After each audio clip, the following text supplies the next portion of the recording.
Hello students, welcome to Vaghela study channel. મિત્રો, આજે આપણે એકાઉન્ટ પાર્ટ 2 ચેપ્ટર 1 શેર મૂડીના હિસાબોને ભણવાનું છે. જો તમે મારી ચેનલમાં નવા હોય તો સૌ પ્રથમ સબસ્ક્રાઇબ કરો, લાઈક કરો, શેર કરો. હવે તો દાખલા નંબર 9 નાણાવટી લિમિટેડ નિયમ નોંધ.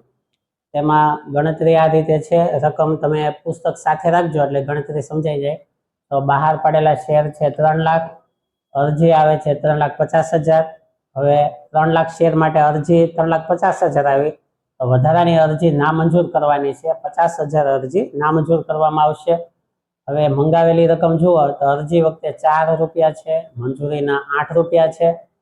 હવે ખાસ રકમ વાંચજો કે તેમાં પ્રીમિયમ શબ્દ આવે છે કે 5 રૂપિયા પ્રીમિયમ મંગાવે છે.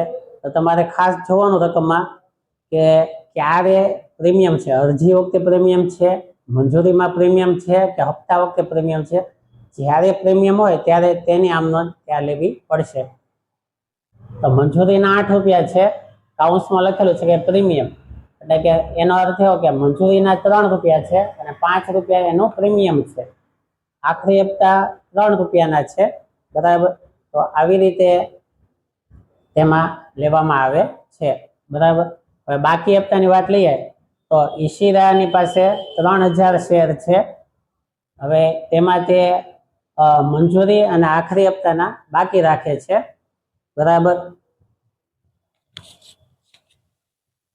હવે જો ગણતરી કરીએ તો સૌથી પહેલા બેંકમાં 3,50,000 અરજી આવે છે. તો પહેલી આમ નોંધ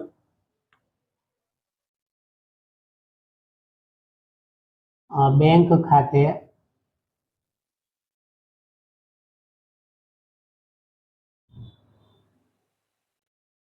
હવે અરજીના રૂપિયા 4 છે, 4 રૂપિયા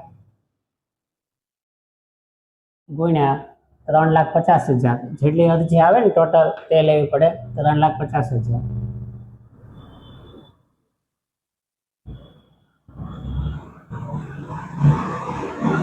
ઉધાર.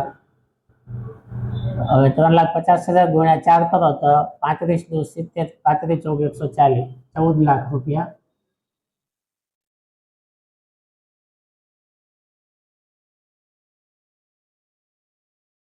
તે ઇક્વિટી શેર અરજી ખાતે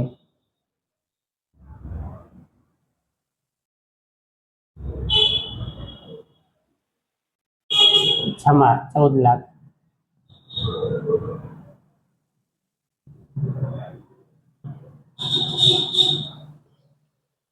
બીજી આમ નોંધ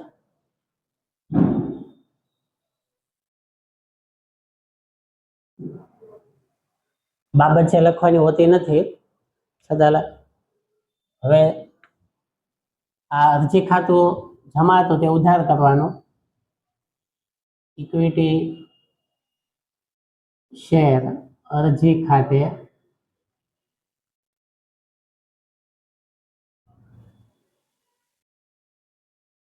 ઉધાર 14 લાખ હતી.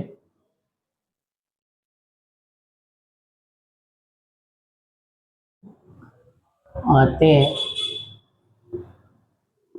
ઇક્વિટી શેર મૂડી ખાતે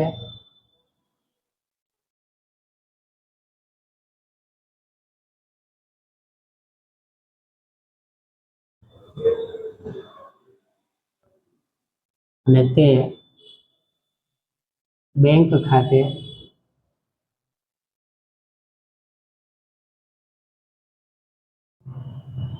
વધારાની અરજી નામંજૂર કરવાની હોય 50,000 અરજી, અને અરજીના રૂપિયા 4 છે. તો 4 રૂપિયા ગુણ્યા 3 લાખ શેર બહાર પાડેલા મંજૂર, અને 4 રૂપિયા ગુણ્યા નામંજૂર છે 50,000.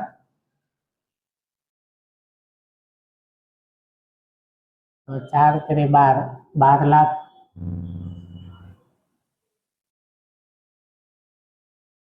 અને 520 2 લાખ.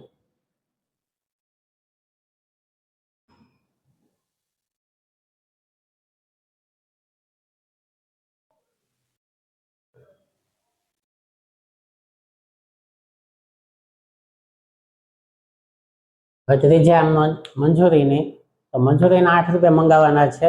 તો ઇક્વિટી શેર મંજૂરી ખાતે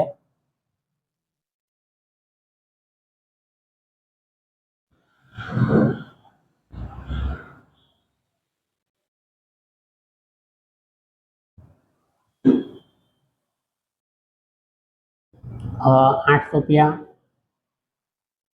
અને હવે 3 લાખ અરજી માન્ય છે ને તે જ લેવાની, 50,000 પાછી મોકલાઈ ગઈ, તો 3 લાખ ઉધાર 8 તેરી 24 લાખ રૂપિયા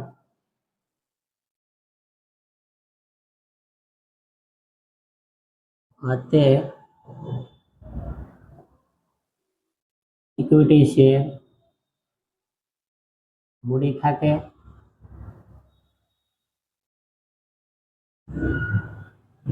હવે આમાં મંજૂરીમાં ₹5 પ્રીમિયમ છે. તો પ્રીમિયમને હંમેશા મૂડી સાથે રાખવાનું હોય, ધ્યાન આપજો ખાસ. તો મૂડી સાથે લખીએ તે જામીનગીરી પ્રીમિયમ સાથે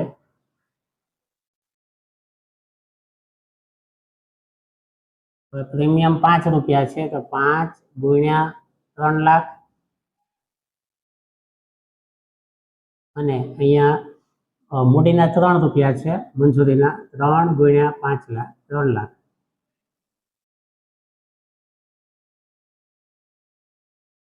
તો 3 તેરી 9 લાખ, મૂડીમાં 9 લાખ આવશે, અને 5 તેરી 15, પ્રીમિયમના 15 લાખ.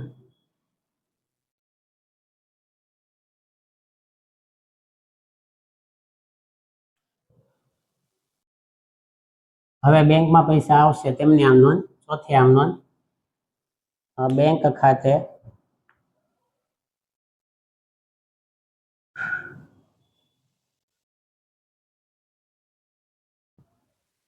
તો હવે જો ઈશિરાના હપ્તા બાકી રહે છે 3,000 શેરના, મંજૂરીના પૈસા નથી આપતી અને આખરી હપ્તાને નથી આપતી, તો મંજૂરીના 3,000 એટલે અહીંયા લખશો કે બાકી હપ્તા ખાતે, બાકી હપ્તા બેંક સાથે હોય અને જામીનગીરી પ્રીમિયમ મૂડી સાથે, આ યાદ રાખવું ખાસ.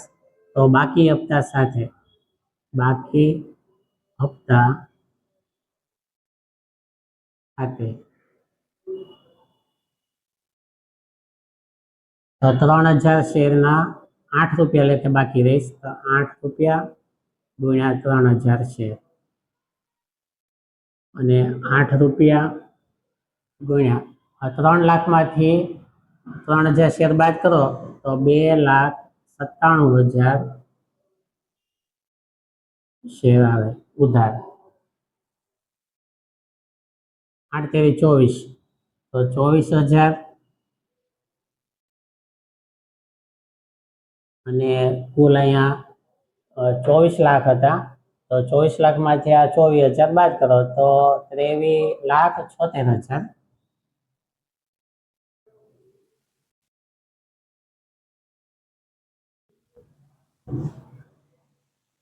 ગુણાકાર કરો તો એટલે આવશે 2,97,000 ગુણ્યા 8 એટલે 23,76,000, અને 8 તેરી 24,000 તે ઇક્વિટી શેર મંજૂરી ખાતે.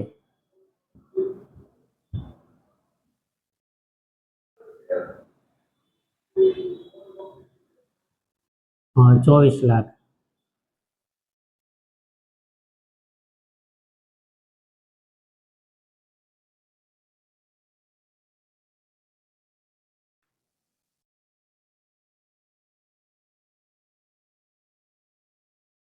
પાંચમી,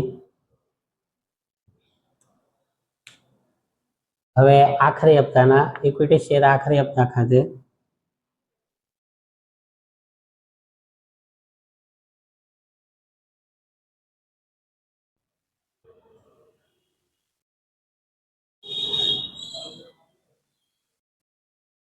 આખરી હપ્તાના ₹3 મંગાવે છે અને 3 લાખ શેર, 3 ગુણ્યા 3 લાખ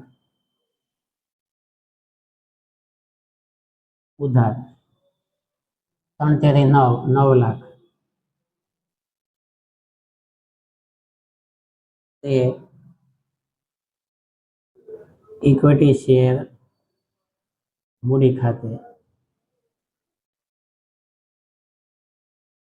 9 લાખ.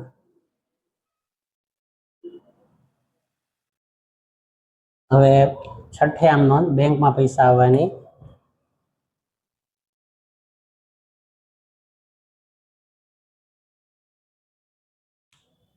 આની જેમ સેમ કોપી આવશે બેંક ખાતે.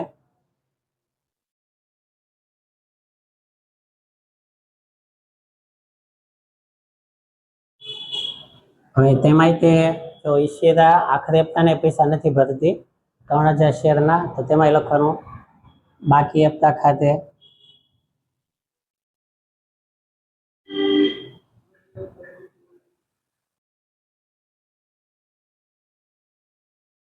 તો 3 રૂપિયા ગુણ્યા 3000 શેર અને 3 રૂપિયા ગુણ્યા 3 લાખ હતા. 3 લાખમાંથી 3000 કાઢો તો 2,97,000 શેર ઉધાર.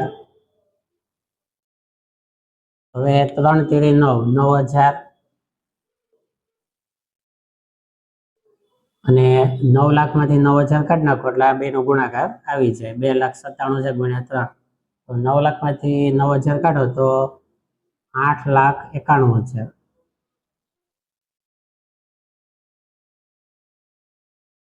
એટલે 91 જેમાં 9,000 ઉમેરો એટલે 9 લાખ થઈ જાય. તે ઇક્વિટી શેર આખરી હપ્તા ખાતે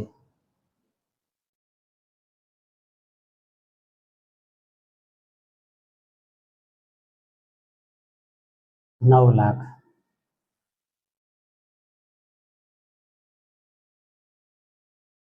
હવે ટોટલ માંડવાનો છે બધાનો કુલ સરવાળો.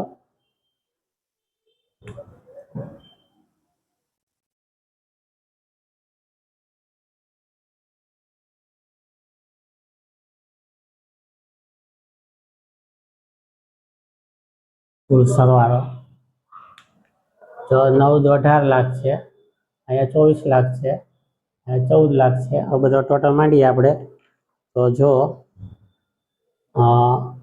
14 × 28 લાખ, 2 વખત 14 લાખ છે એટલે કે 28 લાખ પ્લસ પછી 24 લાખ, 24 લાખ 2 વખત 24 × 48 લાખ પ્લસ 48 લાખ પ્લસ 9 લાખ 9 લાખ 2 વખત 9 × 18 લાખ બરાબર આવશે 94 લાખ. તો કુલ સરવાળો આવશે 94 લાખ.